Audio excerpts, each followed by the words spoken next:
Hello, ഈ video അവർ കണ്ട് check ചെയ്തിട്ട് നല്ല രസമുള്ള ഒരു വീഡിയോസാണ്.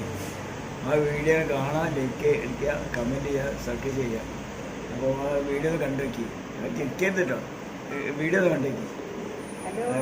ആ കല്യാണി അല്ലേ? എന്തെല്ലാട്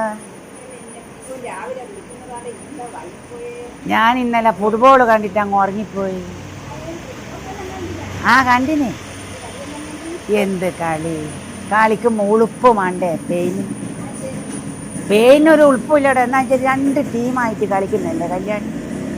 എന്നാൽ പിന്നെ കുറച്ച് സമയം ബോള് അതിന് എനിക്ക് കൊടുക്കാൻ ഈ ഏടുന്ന് കൊടുത്തിട്ട് തീർത്ത് സമയം ഓലെടുത്തേനും ബോളുള്ളത്. ആ ഞാൻ ആദ്യം കല്യാണി ന്യായം പ്രാർത്ഥിച്ച് അർജൻറ്റീന ജയിക്കണേ എന്നാ. പിന്നെ കളി കുറച്ചങ്ങ് കഴിഞ്ഞ് നോക്കുമ്പോൾ ഞാൻ പ്രാർത്ഥിച്ചെന്തെന്നറിയാം, എങ്ങനെയെങ്കിലും ബോള് അർജൻറ്റീനൻ്റെ കാലും മേല് വരണേ ഞാൻ പ്രാർത്ഥിച്ചു. ഏടുന്ന് ഞാനിങ്ങനെ പ്രാർത്ഥിക്കുമെന്നല്ലാണ്ട് ബോളുണ്ടോ പറഞ്ഞു. പക്ഷേ നമ്മൾ അർജൻറ്റീനൻ്റെ പിന്നെ ഗോളീനെ കുറ്റം പറഞ്ഞിട്ട് കാര്യമില്ല മക്കൾ. എല്ലാ ബോളും തടുത്തോക്കി. തടുക്കുന്നതിനൊരു പരിധിയില്ലേ? പെയിനിൻ്റെ ഗോളിക്ക് ഒരു പണിയുമില്ലേ. ഓൻ ഈച്ചനാട്ടല്ല പണി. ഒരുപാട് ഓൻ്റെ അടുത്ത് ഒരൊറ്റ ഈച്ച വന്നിട്ടില്ല, എല്ലാത്തിനും ആദ്യം തെറിപ്പിക്കുക. എനിക്ക് ഓൻ്റെ അടുത്ത് ബോള് വന്നിട്ടില്ല. പിന്നെ ഞാൻ ഇവരെടുത്ത് ബോള് വരെയിട്ട് ഞാൻ നേർച്ച പറഞ്ഞു.